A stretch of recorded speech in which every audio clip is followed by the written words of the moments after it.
একটা জিনিস ভাই মানতে পারি না। সেই জিনিসটা হলো এই যে আমাদের এই ব্রহ্মাণ্ড মহাবিশ্বটা যিনি সৃষ্টি করেছেন, সেটা হয়তোবা অ ইসলাম অ অ অনুযায়ী অ হোক অ অ বা অ অ অন্য অ আল্লাহই হোক। মহাবিশ্ব তো মহাবিশ্ব সৃষ্টি করেছেন এটা কোত্থেকে পাইলেন ভাই? এটার প্রমাণ কি? না ভাই, আমি আসলে আমাকে যদি প্রশ্ন করেন আসলে আমার তো তেমন লেখাপড়া নেই। আমি উত্তর লেখাপড়া দিতে জিজ্ঞেস পারব না। করিনি তো আসলে ভাই। আমার লেখাপড়া জিজ্ঞেস করিনি। আপনি যে একটা কথা বললেন যে এই যে মহাবিশ্ব পৃথিবী যে সৃষ্টি করেছে, এই কথাটা কি আপনার এটা তো একটা অন্ধবিশ্বাস ভাই যে কেউ সৃষ্টি করেছে। এটার তো কোনো সপক্ষে কোনো প্রমাণ নাই যে কেউ সৃষ্টি জি না, করেছে। উম উম তাহলে জি না, আমার তাহলে প্রমাণ নেই। এই অন্ধবিশ্বাসের উপর ভিত্তি করে আপনার আর্গুমেন্টে বা আপনার যুক্তির যে পরের ধাপে যে আপনি যাবেন, আপনার যে ১ম কথাটা, সেই ১ম কথাটাই তো একটা অন্ধবিশ্বাস। সেটারই তো কোনো প্রমাণ নাই। তাহলে এইটার উপর ভিত্তি করে যে আপনি নেক্সট স্টেপে যাবেন, নেক্সট স্টেপে মানে আপনার কোয়েশ্চেন এর নিশ্চয়ই পরে আরেকটা পার্ট ছিল। সেটা তো একটু পরে আপনি হয়তো বলতেন। কিন্তু এইটাই জি, তো হচ্ছে মানে ফয়সালা হয় নাই এখন পর্যন্ত। এইটাই তো এখন পর্যন্ত কোনো প্রমাণ পাওয়া যায় নাই। তাইলে তাইলে আপনার পরের পয়েন্ট শুইনা তো আমার আসলে কোনো লাভ নাই। হ্যাঁ? আপনি এটার থেকে যে পরের পয়েন্টটা বলবেন, পরের বাক্যটা বলবেন, সেটাতে আমার যায় কোনো লাভ নাই। আগে এইটার প্রমাণটা আমাদের লাগবে। এটার প্রমাণটা আপনি আগে দেন। আর যদি এটার প্রমাণ না থাকে আপনার কাছে, তাহলে তো এটা তো একটা অন্ধবিশ্বাস। তাহলে এটার উপরে ভিত্তি করে তো আপনি কোনো সিদ্ধান্তে যেতে পারবেন না। জি না, যে সিদ্ধান্ত দিতে পারবো না। আসলে কি এটা কি আ অযৌক্তিক হবে না? যে সৃষ্টি করেছেন, আ আমরা বুঝতে পারতেছি শূন্য থেকে কিছু আসে না। অবশ্যই কেউ না তাহলে কেউ ওই এটা। শূন্য থেকে কিছু না আসলে আপনার ওই সৃষ্টিকর্তা শূন্য থেকে আসলো কিভাবে? সে কোত্থেকে আসলো? সেটার তো ব্যাখ্যা দিতে হবে আমাদেরকে। জি, তিনি যদি সৃষ্টি হন, তিনি তো আল্লাহ হন না। সৃষ্টি তো বলি নাই, সে আসলো কোত্থেকে? সে তো সৃষ্টি হয় নাই ভাই। আরে সৃষ্টি তো বলি নাই, সে আসলো কোত্থেকে? সে তো আসে নাই, সে তো ছিলেন তাহলে সে সবসময়। তাইলে তাইলে তো সে যদি ছিল তার যদি ব্যাখ্যা না লাগে, তাহলে এই হুম, মহাবিশ্বের ব্যাখ্যা কেন লাগবে? মহাবিশ্ব তো সৃষ্টি হইছে। মহাবিশ্বের যে সৃষ্টি হয়েছে সেটার প্রমাণ কোথায়? অ্যা আমরা তো জানি যে মহাবিশ্ব বিগ ব্যাং থেকে ম সৃষ্টি বি হয়েছে। এটা বি তো বিগ আমরা ব্যাং জানি এর ভাই। কোথায় লেখা আছে মহাবিশ্ব সৃষ্টি হইছে? আ আ বিগ ব্যাং আসলে তত্ত্বের ভাই আমি কোথাও লেখা নাই মহাবিশ্ব সৃষ্টি হইছে। বিগ ব্যাং বলতে কি কোনো কিছুই হয় নাই? বিগ ব্যাং হচ্ছে বৃহৎ সম্প্রসারণ। এটা সৃষ্টি না। আচ্ছা, বিগ ব্যাং তত্ত্ব বলে যে মহাবিশ্ব আগে আদিতে একটা বিন্দুর মতো ছিল, সেইখান থেকে সেটা সম্প্রসারিত হইছে। জি, কিন্তু ওই বিন্দুটার কিভাবে আসলো বা ওই বিন্দুটা কোথা থেকে, ওই বিন্দুটা কি, কেমনে কি? এই বিষয়ে জি। বিজ্ঞানীরা বলে যে এই বিষয়ে আমরা কিছু এখন পর্যন্ত জানি না। তাইলে তো ভবিষ্যতে সৃষ্টি হইল না তো এটা। ওই বিন্দুটাই বর্তমানে সম্প্রসারিত হয়ে এই মহাবিশ্ব হইছে। তাহলে ভবিষ্যতে তো যদি বিজ্ঞানীরা। হ্যাঁ, আচ্ছা বলেন। তাহলে তো বিগ ব্যাং তো আপনি যেটা যতটুকু বলছেন ততটুকু আগে ডিফাইন করেন। বিগ ব্যাং তত্ত্ব মোটেও বলে না যে মহাবিশ্ব সৃষ্টি হইছে। বিগ ব্যাং তত্ত্ব বলে মহাবিশ্ব সম্প্রসারিত হইছে। এখনো হচ্ছে। জি, এই দুটার মধ্যে পার্থক্য আছে না? জি। তাইলে বিগ ব্যাং তত্ত্বের যে আপনি আনলেন মহাবিশ্ব ভাই বিগ ব্যাং তত্ত্ব বলছে মহাবিশ্ব সৃষ্টি হইছে। এটা কই পাইছেন আপনি? কোথায় কে কোন পাগলে কইছে এটা? আচ্ছা, বিগ ব্যাং এর আগে তো অ আরে আবার আরেক কথা হতে যায়েন না। এইটার উত্তর দেন। কোথায় পাইছেন এই জিনিস? এই রকমের বেকুবের মতো কথা। কোন বিজ্ঞানী বলছে যে বিগ ব্যাং তত্ত্ব বলছে মহাবিশ্ব সৃষ্টি হয়েছে? এটা কোন বিজ্ঞানী বলেছে? জি ভাই, আমি আপনাকে আগেই বললাম যে আসলে আমার লেখাপড়া কম। যে আমার লেখাপড়া বুঝতে যদি কম থাকে তাহলে আপনি জিগান। একটা চ্যাট জিপিটি আছে আপনার কাছে, জেমিনি আছে। ওরে গিয়ে জিগান যে ভাই, ওরে ভাই বিগ ব্যাং তত্ত্ব কি বলে যে মহাবিশ্ব সৃষ্টি হয়েছে? এটা জিগাইছেন কখনো? বা এখন তো পড়ালেখার তো আপনার দরকার নাই তো আপনার। আপনার কাছে মানে জ্ঞানের ভান্ডার আছে। একটা গিয়ে পড়েন তাইলে পইড়া দেখেন কি বলে। আসিফ ভাই, আপনি আমাকে যেভাবে বিচার করতেছেন আসলে আমি আপনার কাছে একটু জানতে চাইতেছি। আসলে যেহেতু আমি আপনি তো জানি না জানতে চান বিষয়টা। নাই। আপনি তো আ অলরেডি আমাকে একটা ক্লেইম করছেন যে বিগ ব্যাং বলেছে যে মহাবিশ্ব সৃষ্টি হয়েছে। এটা তো ক্লেইম। এটা তো আপনি জানার জন্য জানতে চাচ্ছেন না তো এটা আপনি। জি, এটা কি আমি কেউ এটাই জানতাম আরকি। জানতে চাইলে কি কেউ এটা বলে যে, "ভাই বিগ ব্যাং তত্ত্ব অনুসারে তো পৃথিবী মহাবিশ্বের সৃষ্টি হয়েছে।" এটা তো জানার বক্তব্য না। এটা হচ্ছে দাবির বক্তব্য। দাবি করছেন আপনি একটা। আপনি তো জানতে চান নাই তো এটা। আপনি কি জানতে চাইছেন যে আমার কাছে? আচ্ছা, আমার যেটা মূল প্রশ্ন আসলে ছিল কোন সেটা তো কিছু আসলে সৃষ্টি হয়েছে সেটা কোথায় পাইছেন? কোন বিজ্ঞানী কোথায় বলেছে? কোন কিছু আমাদের কাছে কোন এভিডেন্স নাই, কোন প্রমাণ নাই যে কোন কিছু সৃষ্টি হয়েছে। ঠিক আছে কিন্তু ভাই? সৃষ্টি তো হ্যাঁ, আচ্ছা। কোন কিছু সৃষ্টি হইছে এরকম কোন প্রমাণ নাই।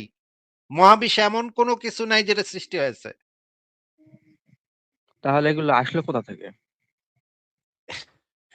এটা সম্প্রসারিত হয়েছে এবং ওই যে আদি বিন্দু ছিল সেইটা কোথা থেকে এসছে সেই বিষয়ে আমাদের কাছে কোন ডেটা নাই। আমরা জানি না। জি, আমার এই প্রশ্নই আসলে মাথায় ঘুরপাক এবং খায়। যার ওইটার কারণে আমি ওইটার উৎপত্তি সম্পর্কে বিজ্ঞানীদের বিভিন্ন তত্ত্ব আছে, বিভিন্ন মডেল আছে যে ওইটা কোয়ান্টাম ফ্লাকচুয়েশন এর মাধ্যমে ওইটা হওয়া খুবই সম্ভব। ঠিক আছে? জি, এখন আপনার যদি এই বিষয়ে পড়ালেখা না থাকে তাইলে আপনাকে এগুলা বুঝায়ও তো লাভ নাই। এগুলো তো আপনি বুঝতে পারবেন না।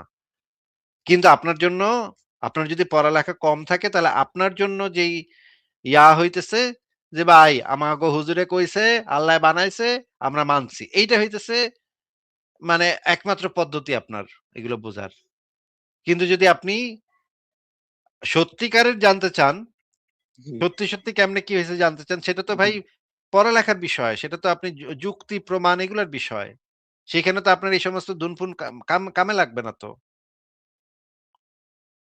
জি, আসলে আমি সত্যিটা জানতে চাই। আমি আগে অনেক আ খুব ভালো মুসলিম ছিলাম এবং নামাজ কালামও খুব পড়ছি। কিন্তু ইদানিং আসলে যেগুলা যুক্তিসম্মত আপনাদের যেগুলা প্রশ্ন আছে সেগুলোর সম্মুখীন আচ্ছা হয়ে ভাই আসলে আপনাকে আমি সৃষ্টি শব্দটা একটু বুঝাই আপনাকে। আপনি দেখেন বোঝেন কিনা।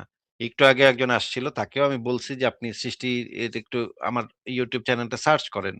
ভাই আপনাকে আমি একটা জিনিস জিজ্ঞেস করি। মনে করেন আমি একটা গরুর মাংস, পেঁয়াজ আর রসুন আর আদা দিয়া ভালো করে মসলা-টসলা মাখায় রান্না করলাম।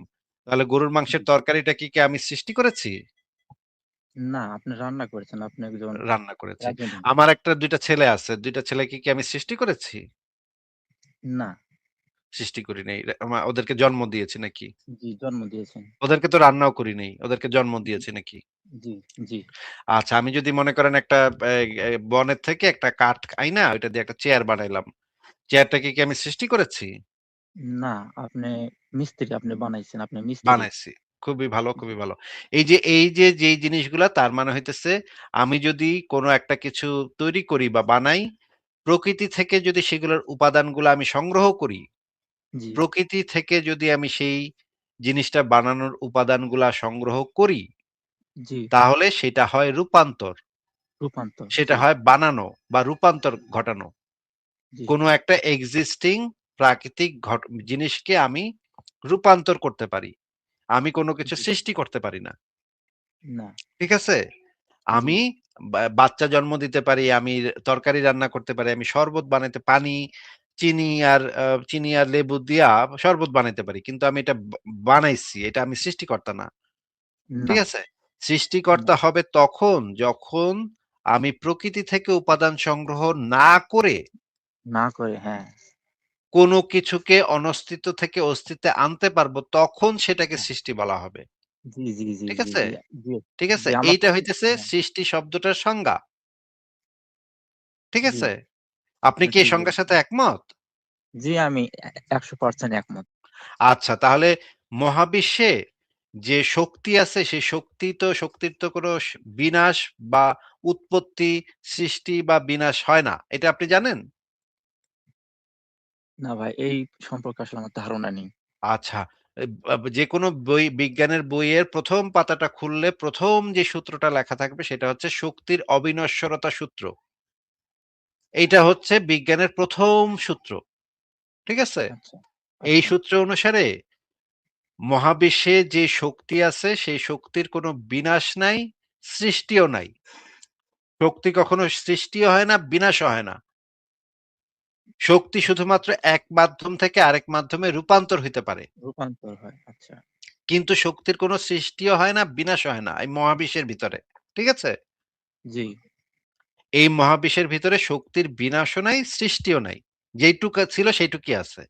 এটার থেকে এক বিন্দু বাড়বও না, এক বিন্দু কমবও না।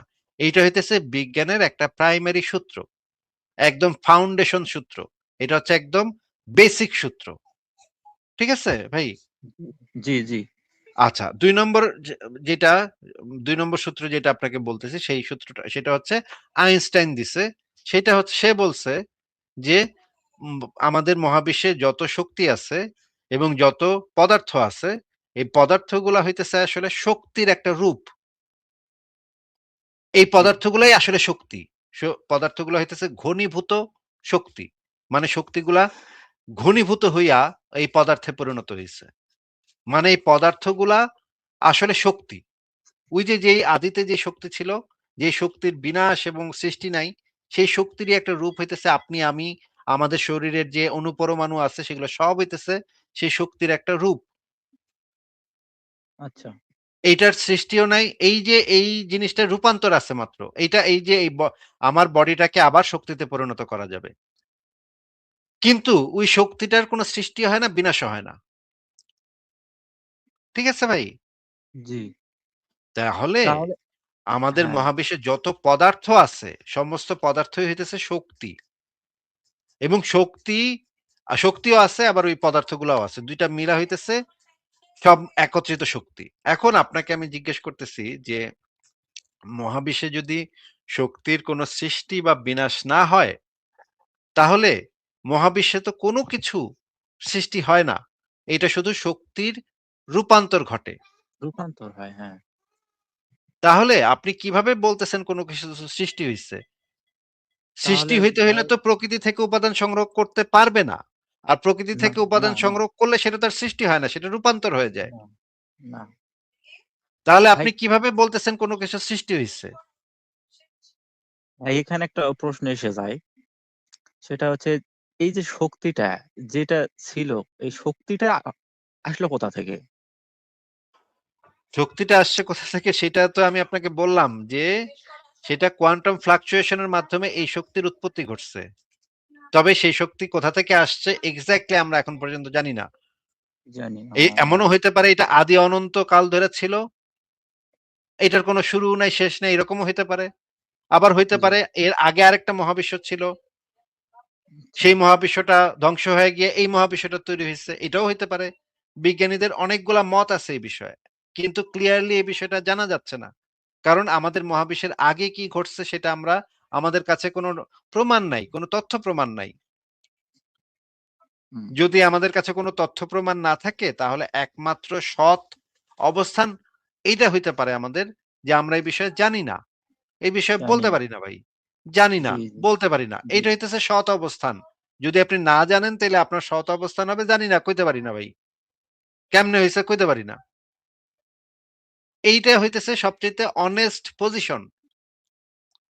এখন যদি আপনার ধানমন্ডি লেকের এক পাগলায় যদি এসে কয় আমি বানাইছি। তুই তো জানোস না, তাইলে তো আমি বানাইছি। তাইলে কেমনে হইছে? আমি তো বানাইছি। এখন তার কথা কি আমরা মেনে নিব? না, তার কথা না, মেনে নেওয়ার কোনো না, যুক্তি নাই তো। সে তো না। আমাদেরকে কোনো প্রমাণ দিতে পারছে না। তাইলে আমি তার কথা কেন মানব? আমার অবস্থানটা ঐটাই থাকবে যে আমি জানি না। কিন্তু আমি জানি না এটার মানে তো এটা না যে যেকোনো একটা চুনাহাগা এসে একটা কথা কইবো আর আমি মেনে নিবো।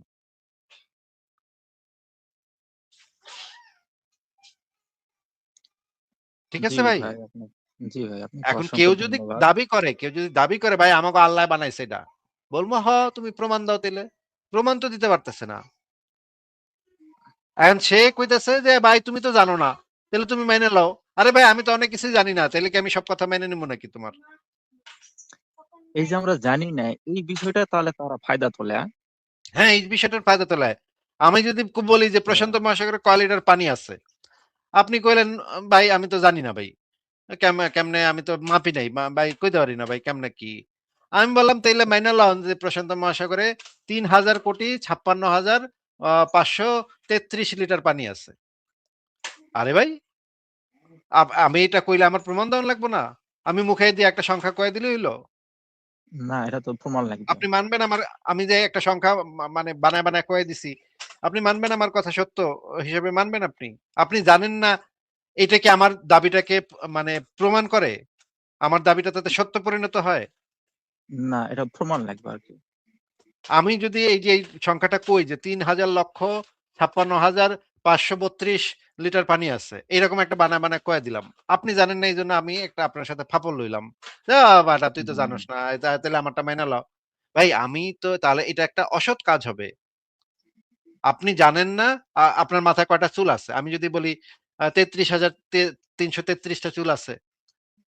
তাইলে তো আমি যদি এটা দাবি করি তাহলে আমার তো সেটার প্রমাণ দিতে হবে, তাই না? জি, জি, এখন আমি প্রমাণ ছাড়া তো আপনি আমার কথা মানবেন না। এটাই যৌক্তিক অবস্থান যে প্রমাণ ছাড়া জি, মানবেন না। কিন্তু তার মানে তো এটা না যে আপনার জানতে হবে। আপনার জানার দরকার নাই। আপনি যে দেখবেন যে আপনার কাছে কি প্রমাণ আইলো। আর যদি প্রমাণ না আসে তাহলে আপনার অবস্থান হবে আমি জানি না ভাই। কইতে পারি না। আমার মাথায় কয়টা চুল আমি গুনি নাই ভাই। কেমনে কমু? এইটা জি, হইতেছে অনেস্ট পজিশন। আর যদি কেউ দাবি করে তার কাছ থেকে আমরা প্রমাণ চাবো। তাইলে তুমি কইতেছো তাইলে প্রমাণ দাও। এটা তোমার যে সংখ্যাটা কইলা আমার মাথায় কয়টা চুল আছে প্রমাণ দাও। কেমনে গুনলা তুমি? এটাকে যুক্তিবিদ্যার ভাষায় বলা হয় আর্গুমেন্ট ফ্রম ইগনোরেন্স, অজ্ঞতার কুযুক্তি। মানে মানুষ আপনার অজ্ঞতাকে কাজে লাগায় একটা দাবি করে বসবে বলবে তুমি তো জানো না তাহলে মেনে লও। আরে ভাই আমি জানি না সেটা তো ভিন্ন বিষয়। তুমি কইতেছো জানো তাহলে তুমি তোমার সপক্ষে প্রমাণ দাও। জি। এই ভাই জন্য আমার একটা লাস্ট ভাই এই জন্য সরি। যুক্তিবিদ্যার এই প্রাথমিক প্রাইমারি সূত্রগুলা বা ফ্যালাসি গুলা প্রত্যেকে মানুষের শেখা দরকার যে একজনের কোনো বিষয়ে অজ্ঞতা আরেকজনের দাবির সপক্ষে প্রমাণ হইতে পারে না। একজন যদি কোনো কিছু না জানে তাহলে শুধুমাত্র সেইটুকু বলা যায় যে এই ব্যক্তি এই বিষয় সম্পর্কে জানে না। কিন্তু তাতে আরেকজনের দাবি সত্য হয়ে যায় না। এইটা হইতেছে যুক্তির অবস্থান। সংশয়.com-এ এই বিষয়ে একটা লেখা আছে। সেই লেখাটা আপনি একটু ভালো করে পড়েন। হ্যাঁ? সেই লেখাটার জি নাম ভাই, হচ্ছে আপনার লেখাটা বহুল কেবলই প্রচলিত পড়া কিছু শুরু করছি কুযুক্তি। আমি। আপনার এই লেখাটা আমি পড়া শুরু করছি ইতিমধ্যে। আ আচ্ছা। সামনের দিকে না আরো পড়ার চেষ্টা করব। তো ভাই আমার একটা শেষ প্রশ্ন ছিল তাহলে। আ আসলে এই জিনিসগুলা নিয়ে ভাবতে ভাই আমি আ গ্রামের খেটে খাওয়া মানুষ। আসলে মাথা নষ্ট হয়ে যাচ্ছে। এই যে আ আমরা জানি না আসলে শক্তিটা আসলো কোথা থেকে এই জিনিসগুলো আমরা জানি না। এখনো বিজ্ঞান এখনো প্রমাণ করতে পারি নাই। ইতিমধ্যে ভাই আমার মনে হয় যে মৃত্যুটা হয়ে গেল। এখন ভবিষ্যতে যদি এরকম মানে আমার মনের মধ্যে সন্দেহ হচ্ছে আরকি এরকম। যদি আসলেই যেটা আ উনারা বলছে, হুজুরেরা বলছে এটাই সত্য হয়ে গেল। তাহলে তো ভাই তাইলে তো ভাই সমস্যা না? ৪,৫০০ ধর্ম আছে। সবটাই তো সত্য হইতে পারে। আসলেই যদি হিন্দুরা কইতেছে মা কালী, ওটাও তো সত্য হয়ে যেতে পারে। আমি মরার আগে তো আমি জানলাম না মা কালী তো সত্য হয়ে যেতে পারে। আফ্রিকার যে পুঙ্গা দেবতা আছে ওটাও তো সত্য হয়ে যেতে পারে। তাইলে প্রাচীন গ্রিসে যে দেবতা ছিল জিউস, ওটাও তো ভাই সত্য হয়ে যেতে পারে। ভাই সত্য তো চায় না যে প্যাং দেবতা আছে, প্যাং দেবতা তো সত্য হয়ে যেতে পারে। ভাই সত্য তো যেকোনো কিছুই হয়ে যেতে পারে। কালকে যদি আবিষ্কার হয় চীনের প্যাং দেবতা সত্য, তাইলে ভাই আমার আমার কি হবে ভাই? এখন কি আপনি কি করবেন? মানে ৪,৫০০ ধর্মের দেবদেবী আইন্না বাসায় পূজা করবেন? ভাই দেব-দেবীতে কি সৃষ্টি হয়েছিল কিনা? কি? দেব-দেবী তো ভাই মনে হয় কেন সৃষ্টি হয়েছে। তারা তো আ আসলে হলো আপনার সৃষ্টি না তারা তো হয়েছিল। তারা তো তারা এই হিন্দু ধর্মের যে কনসেপ্ট সেই কনসেপ্টে বলা হয় যে আদি পরমাত্মা সে তার ক্ষমতাগুলা ওই দেব-দেবীর ভিতরে ডিস্ট্রিবিউট করে দিছে। এখন ওই দেব-দেবী গুলাকে পূজা করতে হবে। ঠিক আছে? দেবদেবীকে পূজা করতে পারলে সেই পরমাত্মার কাছে পৌঁছানো যাবে। তাহলে আপনি সেই দেবদেবীর পূজা কেন করবেন না? হুম। এখন তো তাইলে ৪,৫০০ ধর্মের ভাই লাখ কোটি দেবদেবী সবটির আপনার পূজা করণ লাগবো বয়া। যদি ভাই কালকে যদি এটা মানে প্রমাণ হয়ে যায় তখন কি করব ভাই? তখন তো আমি মরার আগে যদি যাইনা যেতে না পারি তাইলে তো ভাই কালকে তো ভাই এখন এখানে তো আরেক সমস্যা আছে। এক দেবতা আবার আরেক দেবতারে দেখতে পারে না। হ্যাঁ? এই দেবদেবী, ঈশ্বর-টিশ্বর এগুলোর ভিতরে আবার পুন্দাপুন্দি মারামারি। একটায় আরেকটারে সহ্য করতে পারে না। আপনি যদি কালী পূজা করেন তাইলে আল্লাহ চেতে যাবে। আবার যদি আল্লাহ পূজা করেন তখন আবার কালী চেতে যাবে। হ্যাঁ? তখন আর কেমনে কি ৪,৫০০ ধর্ম পূজা করেও তো আপনার লাভ নাই। কারণ আল্লাহ তখন বলবে যে, "ওই তুমি শিরক করছো। তোমারে আমি জাহান্নামে দিলাম।" আবার যদি মানে ইসেদের ধর্ম সত্য হয়, চায়নার ধর্ম সত্য হয় তখন আবার আরেক ক্যাচাল। হ্যাঁ? সে কইব যে, "তুই আল্লাহর পূজা করছস কে?" ভাই যদি এরকম সিস্টেম হয় তাহলে ৪,৫০০ ধর্মের ভিতর ৪,৫০০ আল্লাহ থাকতে পারে না, হয়তোবা যে কোনো একটা থাকবে যদি সত্য হয়। না যেকোনো একটাও যে থাকবে সেটাও আপনি পাইলেন কোথায়? কোনটাই না সবগুলাই মিথ্যা হইতে পারে। এবং আপনার যেটা যুক্তি দিয়ে চিন্তা করতে হবে যে এই ধর্মগুলোর উৎপত্তি কিভাবে ঘটছে? এবং এই ধর্মগুলা একেক সমাজে একেক রকম কেন? যেমন জি ধরেন জি। চায়নার যদি ধর্মগুলা দেখেন দেখবেন ওদের দেব-দেবীগুলার চেহারা কিরকম, ওদের ক্যারেক্টার কিরকম। ওদের ক্যারেক্টার হইতেছে চাইনিজ মানুষদের ক্যারেক্টারের মতো। ভারতের দেব-দেবীগুলার ক্যারেক্টার হইতেছে ভারতীয় মানুষদের ক্যারেক্টারের মতো। আরব ওকে। দেশের মরুভূমির আরব ডাকাতগুলার মানে মানে আল্লাহ হইতেছে মরুভূমির ডাকাতদের মতো। একেক জায়গায় যেই অঞ্চলে সেই ধর্মগুলা গড়ে উঠছে, সেই ধর্মের মানুষের যে মনস্তত্ত্ব সেইটার উপরে ভিত্তি করে সেই ঈশ্বরগুলা তৈরি হইছে।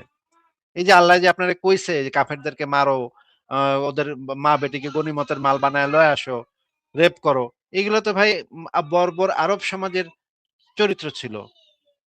ওদের ওই যে মানে ওদের বর্বর বেদুইনরা এক গোত্র গিয়ে আরেক গোত্ররে মেরে ফেলাইতো। মাইরা ওদের মা বেটিকে তুইলা আনতো। তুইলা আইনা রেপ করত। এগুলা ছিল ওদের ক্যারেক্টার। এগুলো ছিল ওদের মানে আদিম কাল থেকে ওরা এগুলা কইরা আসছে। এইজন্য ওদের আল্লাহ কইছে যে, "তোমরা এখন কাফেরদের তাদের মা বেটিকে গনিমতের মাল বানাও।"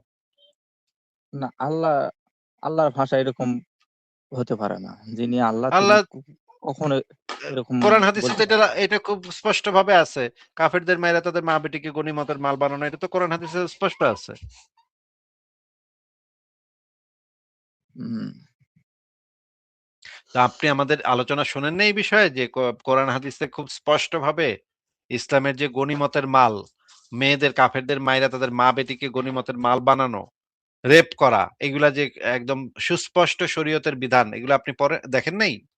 জি ভাই, এটা আমি শুনছি কিন্তু আসলে এটা আমি মানি না যে আল্লাহ এরকম একটা হুকুম দিতে পারে। তাইলে এগুলা কেমনে হ্যাঁ, সেটাই তো আমরাও তো সেটা কইতেছি যে তর্কের খাতিরে যদি ধইরেও নেই মহাবিশ্বের একজন স্রষ্টা আছে। সে কেমনে কইতে পারে মুশরিকদেরকে মাইরা ফালাও, ওদের মানে জায়গা জমি দখল করে লাও, ওদের পুড়ায় ফালাও, ওদের ইয়া করো, ওদের মা বেটিকে গনিমত এটা তো হইতে পারে না। এটা না, কিভাবে আমরা ওই সম্ভব? যদি থাকে থাকে তাহলে আমরা ওই আল্লাহর ইবাদত কেন করবো যে আল্লাহ মানুষের উপর নির্যাতন করবে? আমরা সেরকম আল্লাহর ইবাদত করতে চাই যে আল্লাহ না, আসলে না মানুষকে ইবাদতই ক্ষমা যে করে। আপনার করতে হবে কেন? মানে ওই আল্লাহর ইবাদতের এত দরকার কি? আপনার ইবাদত দিয়া বাড়ায় করব কি? কোন পৃথিবী ভাই মহাবিশ্ব এত বড় কোথাকার কোন পৃথিবী নামক একটা গ্রহ এটা ভাই গোনাতেই ধরে না। হ্যাঁ? মহাবিশ্ব আচ্ছা। এত বিশাল, এত বড় এ মানে মানে আমাদের সৌরজগতই কোন গোনার ভিতরে পড়ে না। এটার ভিতরে পৃথিবী নামক একটা গ্রহের বাংলাদেশের একটা পিচ্ছি একটা দেশের সেই দেশের মনে করেন নোয়াখালী জেলার আ ভুরামারা উপজেলার আপনার নাম দুলাল আহমেদ সে ইবাদত করতেছে কি করতেছে না এটা দিয়ে ভাই কার কি আল্লাহ যদি থাকেও ভাই এই মানে আপনার তর্কের খাতিরে যদি ধরেও নেই আল্লাহ বা এই টাইপের কিছু একটা আছে হে বেড়ায় আপনি কি ইবাদত করলেন আর না করলেন এর জন্য বয় আছে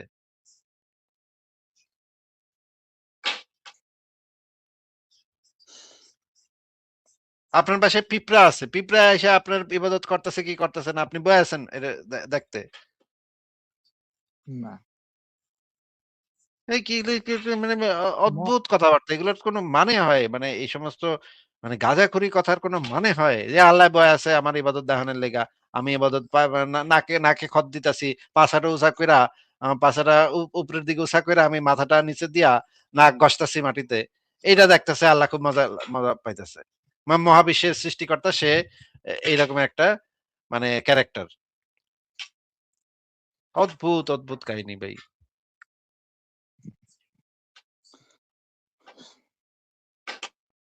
আচ্ছা ঠিক আসিফ আছে ভাই।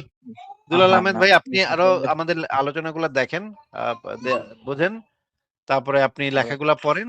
সংশয়.com অনেক লেখা আছে, লেখাগুলা পড়েন ভাই। হ্যাঁ? জি, জি, জি। আপনাকে অসংখ্য ধন্যবাদ আমাকে যুক্ত করার জন্য এবং অনেক সুন্দরভাবে বুঝিয়েছেন। আসলে আমার যেগুলা খটকা ছিল সেগুলো আসলে অনেকটা একটু পরিষ্কার হইছে আরকি। ঠিক আছে। ধন্যবাদ ভাই আপনাকে। সবচাইতে গুরুত্বপূর্ণ কথা হইতেছে একজন ভালো মানুষ হওয়া এবং মানবিক মানুষ জি, হওয়া, জি, যুক্তি জি, দিয়ে চিন্তা করা এগুলো হইতেছে সবচাইতে ইম্পোর্টেন্ট। এইটা চেষ্টা জি, করেন। তাইলে আর ওই যে মরার পরে কি হইব না, না হইব, ভাই আল্লাহ যদি বকা দেয়, আমি আল্লাহর পূজা করলাম না। আল্লাহ যদি মরার পরে গিয়া বকা দেয়, পিটান দেয়, কি করবো? ভাই আল্লাহ কি আপনার আল্লাহ কি এমন ছোট লোক হইব যে আপনি কোথাকার কে, মানে আপনি কে? আপনি আল্লাহর মানে তেল মালিশ করছেন নাকি এটা নিয়ে বয়া আছে? ভাই এটা এগুলো কেমন কথা, এগুলো কোনো মানে হয় না। ঠিক আছে দুলাল ভাই, আপনাকে তাহলে আজকে বিদায় দিলাম। আবার কথা হবে আপনার সাথে। হ্যাঁ?